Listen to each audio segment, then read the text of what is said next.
Yes. Hello everyone. अच्छा, ये question देखते हैं एक बार। ये है आपका क्लास 11 से है और चैप्टर है मोशन, लॉज ऑफ मोशन। तो बोला है कि block of mass 10 kg is kept on a rough incline plane. Figure विगर दे दिया। A force 3 newton is applied on the block. तो इस तरफ 3 न्यूटन एक्ट हो रहा है and the coefficient of static friction वगैरह दे दिया 0.6। So minimum force. अच्छा चलो एक बार देखते हैं। तो क्वेश्चन बोला है कि एक ब्लॉक है, तो ब्लॉक में हम लोग राफ है, ठीक है, स्मूथ नहीं है, एक ऑब्जेक्ट रखा और ये सरफेस राफ है। तो इधर हम लोग का वेट नीचे एक्ट हो रहा है। This is theta. Theta is also given in the question. This is also given and this is. तो ये क्या हो जाएगा, एम जी कॉस थीटा और ये हो जाएगा m g sine theta, right. ऊपर नॉर्मल एक्ट हो रहा है, सो नॉर्मल। ये और नीचे और एक फोर्स भी एक्ट हो रहा है, ठीक है, इसके साथ और एक दिया है 3 न्यूटन और ये ब्लॉक पूरा नीचे आने का कोशिश कर रहा है। तो हम लोग को कितना फोर्स लगाना पड़ेगा in opposite direction so that the block is stationary और I can say acceleration is zero. अच्छा, ये जो ब्लॉक नीचे जा रहा है ये सरफेस रफ है, तो इधर फ्रिक्शनल फोर्स भी एक्ट होगा, राइट। एक काम करते हैं हम लोग, अलोंग दिस डायरेक्शन, ये जो नॉर्मल का डायरेक्शन है ना, अलोंग दिस डायरेक्शन क्या क्या फोर्स एक्ट हो रहा है वो देखते हैं। देखो ब्लॉक इस तरफ लाइक दिस डायरेक्शन पे ब्लॉक मूव नहीं कर रहा है, राइट। तो acceleration is zero in this direction, ठीक है। तो हम उधर लिखते हैं सब न्यूटन सेकेंड लॉ से ही होता है, मास इनटू एक्सेलरेशन।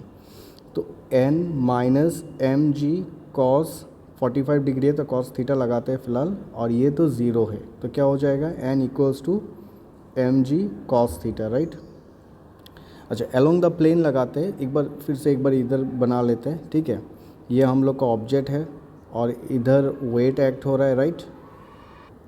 सो ये क्या हो जाएगा, this is your theta, this is your m g, और ये क्या हो जाएगा एम जी कॉस थीटा, और इस तरफ क्या हो जाएगा m g sine theta, right. और इधर और एक फोर्स भी एक्ट हो रहा है, कौन सा, 3 न्यूटन। दो फोर्स है, फ्रिक्शनल फोर्स ऑपोजिट डायरेक्शन और ये फोर्स हम लोग जो अप्लाई कर रहे हैं to make the body at rest. तो अलोंग द प्लेन में देखते हैं, तो 3 न्यूटन प्लस, अच्छा न्यूटन नहीं लिखते, 3 लिख दिया, ठीक है। तो 3 न्यूटन के साथ कौन होगा, एम जी साइन थीटा, और बाकी जो फोर्स है opposite direction frictional force equals to mass into acceleration का जगह में ज़ीरो लिखा। हम Newton second law of motion apply कर रहे हैं, ठीक है।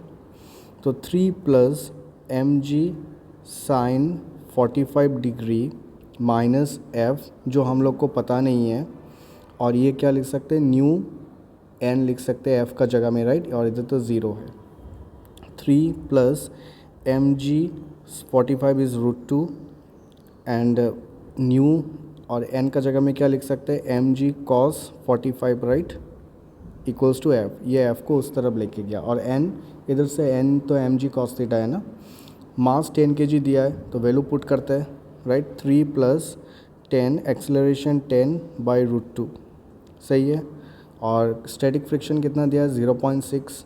तो 0.6 इंटू 10 कॉस 45 इज़ √2, इधर में एफ है। तो जो जो कट होता है कट कर देते हैं। देखो ये पॉइंट और ये 10 कैंसिल हो गया। 3 plus 100 by √2 and this is 60 by √2 is equals to f. तो 3 प्लस सिंप्लीफाई करते हैं इसको तो डायरेक्ट लिख देते हैं 40 बाई √2 इक्वल्स टू एफ। अब तो बस डिवाइड करो या एलसीएम लो, जो भी है उसका आंसर आ ही जाएगा। हम एक काम करते हैं, इसके लिए कैलकुलेटर एक बार यूज़ करते हैं। अच्छा, एक बार रेशनलाइजेशन भी कर सकते हैं ना, तो वो कर लेते हैं। 40 उधर √2 आ जाएगा, ये 2, this is directly I did, okay, rationalization. तो 3 प्लस 20 √2। अच्छा, नई कैलकुलेटर नहीं यूज़ करने से भी होता है। सो दिस इज़ 3 और ये इसका वैल्यू कितना है, 1.4 यूज़ कर लेते हैं। कितना हो जाएगा, 3 प्लस दिस इज़ पॉइंट और ये कैंसिल, दिस इज़ 28। तो 28 29 30 31 देखते हैं एक बार आंसर है कि नहीं। 31 मीन 32 है तो 32 यूज़ कर सकते हैं। दिस इज़ लाइक ऑब्वियसली हम लोग तो √2 का वैल्यू कितना यूज़ किया, 1.4, मगर ये तो एक्चुअल में ऐसे होता है, राइट। तो you get a f equals to 31 which is almost तो आंसर कितना है हम लोग का 32, लाइक ऑप्शन में 32 दिया है। आई होप ये समझ में आया होगा। This is a basic question actual में। आप जेई तो जेई लोग तो करेगा ही। नीट का क्वेश्चन, नीट का स्टूडेंट हो तो आप लोग प्लीज़ इसको देखिए। ये लाइक थोड़ा कॉन्सेप्चुअल भी है, आप लोग को और डिटेल्स देखो। जितना क्वेश्चन करोगे, जितना न्यूमेरिकल्स करोगे, उतना कॉन्सेप्ट क्लियर होगा, बस दैट्स ऑल। क्योंकि थ्योरी तो हम लोग पढ़ लेते हैं ना, तो मगर थ्योरी अप्लाई कैसे करते हैं तो एक बार न्यूमेरिकल से ही पता चलता है। I hope it helped you. Yes, thank you everyone.